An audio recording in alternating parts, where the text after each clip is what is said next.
Polytechnic क्या है, या पॉलीटेक्निक से रिलेटेड किसी कोर्स में आप एडमिशन लेना चाहते हैं तो आपके मन में यही सवाल होता है कि पॉलीटेक्निक क्या है, और फिर इससे संबंधित और भी कई सवाल स्टूडेंट के मन में उत्पन्न होते हैं।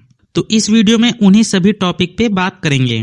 तो स्टूडेंट के मन में कुछ सवाल आते हैं, जैसा कि पहला सवाल आता है कि पॉलीटेक्निक क्या होता है, इसकी क्वालिफिकेशन क्या है, कोर्स कितने साल का होता है, एडमिशन कैसे होती है, फीस कितनी होती है, इसमें कौन कौन सी कोर्स होती हैं, इसका एंट्रेंस एग्जाम का जो सिलेबस है वो क्या है, पॉलीटेक्निक के बाद फिर क्या करें, पॉलीटेक्निक करने के बाद सैलरी कितनी मिलती है, और फिर प्रश्न आता है कि इसकी तैयारी कैसे करें।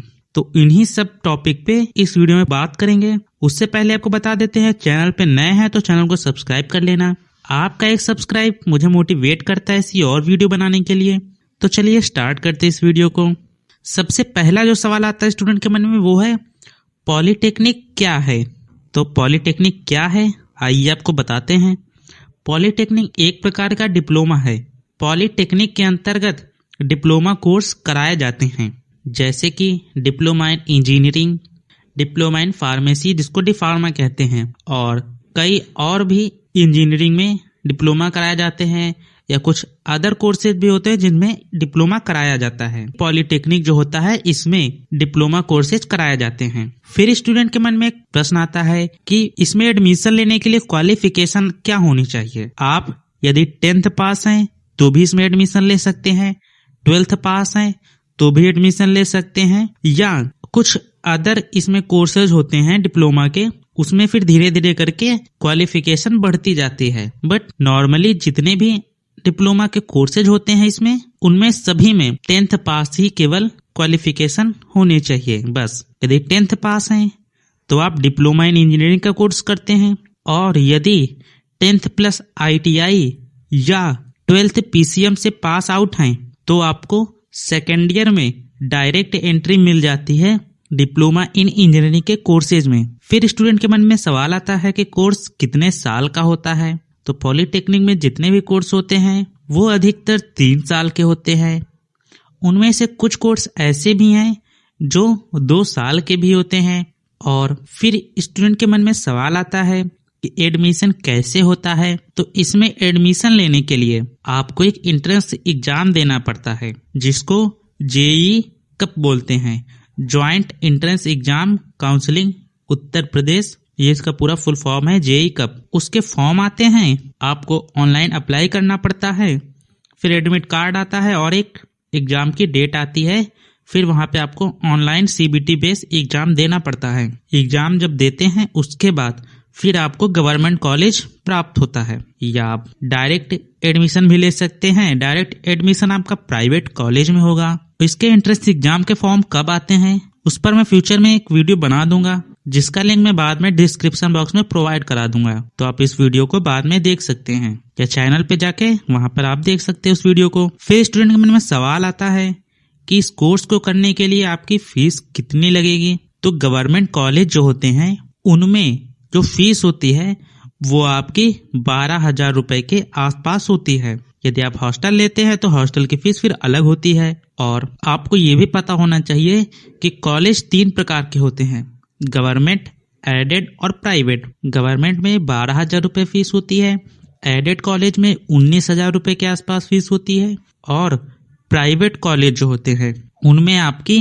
35,000 से 50,000 रुपए के आसपास फीस होती है। ये आपके कोर्सेज के आधार पे फीस कम या ज्यादा होगी प्राइवेट कॉलेजों में। तो अलग अलग कोर्स जो होते हैं उन पर मैं बाद में फिर से एक नया वीडियो बना दूंगा, एक एक कोर्स के अलग अलग। तो आप वहां से जाके और अच्छे से समझ पाएंगे कि कोर्स का सिलेबस, अलग अलग कोर्स के क्या क्या सिलेबस होते हैं, क्या क्या क्वालिफिकेशन होनी चाहिए, उस पर मैं बाद में एक अलग से और वीडियो बना दूंगा। तो आप चैनल को सब्सक्राइब कर लेना, और फिर चैनल के पेज पे जाके वहां पे आप देख सकते हैं कि अलग अलग कोर्सेज की फीस क्या होती है और सिलेबस क्या होगा और उनके क्वालिफिकेशन क्या होंगे एडमिशन लेने के लिए। तो अब बात करते हैं कि इसमें कौन कौन से कोर्सेज कराई जाती हैं। इनमें जो कोर्स कराए जाते हैं उनमें पहला आपका कोर्स है डिप्लोमा इंजीनियरिंग। इसमें आपके जो क्वालिफिकेशन होती है वो 10th पास आउट होना चाहिए केवल, बस 10th पास आउट है तो आप डिप्लोमा इन इंजीनियरिंग में किसी भी कोर्स को कर सकते हैं। कई प्रकार के इसमें कोर्स होते हैं। फिर आपका जो कोर्स है अगला, agriculture engineering,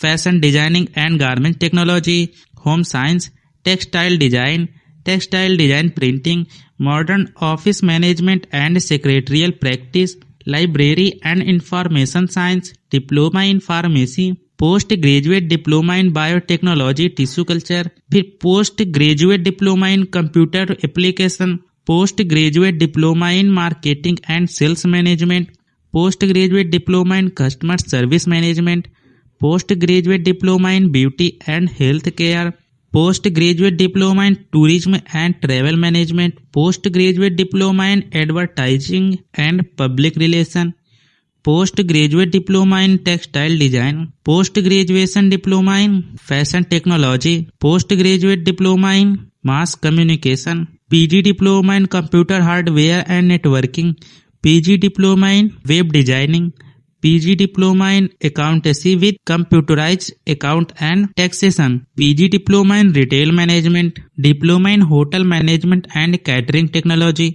diploma in aircraft maintenance engineering, diploma in aircraft maintenance engineering avionics, aircraft maintenance engineering helicopter and power plants, और फिर post diploma in industrial safety. ये सभी कोर्सेज इस पॉलिटेक्निक के अंतर्गत आपको कराए जाते हैं और इनका सिलेबस अलग अलग है। इन सभी पर मैं बाद में एक अलग से वीडियो बना दूंगा कोर्स वाइज, और उसमें सिलेबस क्या है, क्वालिफिकेशन क्या है, वो आप बाद में जाके उस वीडियो के अंतर्गत आप देख सकते हैं। फिर स्टूडेंट के मन में सवाल आता है इंट्रेंस एग्जाम का सिलेबस क्या है। तो नॉर्मली जो डिप्लोमा इंजीनियरिंग का सिलेबस है उसमें आपकी फिजिक्स, केमिस्ट्री, मैथ वो भी आपके 10th लेवल की ही होती है। आपकी जो क्वालिफिकेशन होगी उसी के आधार पे आपका सिलेबस होता है। आप जिस कोर्स को करना चाहते हैं वो यहाँ पे आप कोर्स देख लीजिए। उसके बाद फिर इन सभी कोर्सेज पे मैं अलग से एक एक करके वीडियो बना दूंगा और उनका सिलेबस, क्वालिफिकेशन उस वीडियो में सब कुछ बताऊंगा, तो आपको पता चल जाएगा कि सिलेबस क्या क्या होता है।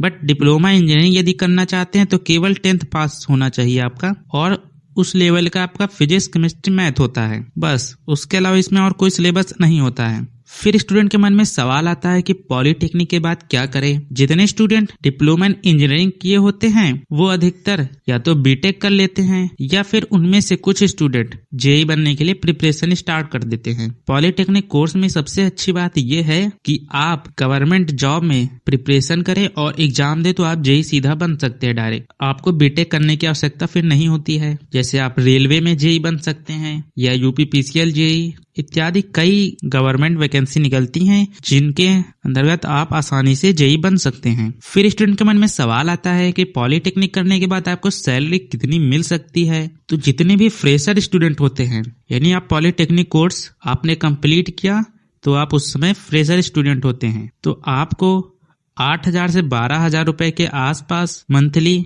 सैलरी प्राप्त होती है किसी भी प्राइवेट जॉब से। या आपको 4 से 5 साल का एक्सपीरियंस हो जाएगा तो आपकी 15 से 25,000 के आसपास आपकी आराम से सैलरी मिलने लगती है।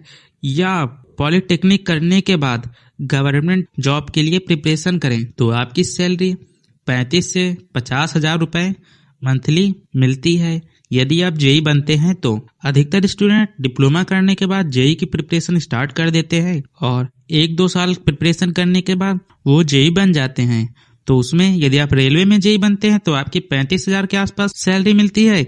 यदि आप यूपीपीसीएल जेई बने तो आपको वहां पे 50,000 सैलरी प्राप्त होती है। फिर स्टूडेंट के मन में सवाल आता है कि इसकी तैयारी कैसे करें। सबसे पहले सभी स्टूडेंट को सिलेबस पूरा नोट कर लेना है कि आपके एंट्रेंस एग्जाम में क्या क्या आने वाला है सिलेबस। फिर आपको उस सिलेबस में से ये देखना चाहिए, कुछ ऐसे चैप्टर होते हैं जो स्टूडेंट को बहुत अच्छी तरह से आते हैं, तो आप उन चैप्टर्स को एक जगह नोट कर लीजिए कि आपको ये चैप्टर बहुत अच्छी तरह से आते हैं। फिर उस सिलेबस के अंतर्गत आप ये देखिए कि आप कौन कौन से ऐसे चैप्टर हैं जो आपको अच्छी तरह से नहीं समझ में आते हैं, उन चैप्टर्स को एक अलग जगह नोट कर लीजिए। फिर आपके जो कमजोर चैप्टर्स हैं उन पे आपको ध्यान देना है और उन्हीं से रिलेटेड क्वेश्चन आपको ज्यादा पढ़ने हैं। आपकी जिन चैप्टर्स पे मजबूत पकड़ है उन चैप्टर्स को आप बाद में आराम से पढ़ सकते हैं। उनको पढ़ने के लिए आप लास्ट के कुछ दिन दे सकते हैं, और जो चैप्टर्स आपके लिए वीक हैं उन चैप्टर्स पे आपको ज्यादा ध्यान देने की आवश्यकता है। बस यही तैयारी के इसमें कुछ जरूरी पॉइंट होते हैं। बाकी आप चैनल पे नए हैं तो चैनल को सब्सक्राइब कर लेना, या इस वीडियो से संबंधित आपका कोई अदर प्रश्न है तो भी आप कमेंट करके पूछ सकते हैं, इस पर मैं बाद में अलग से वीडियो बना दूंगा। तो मिलते हैं नेक्स्ट वीडियो में। Thanks for watching.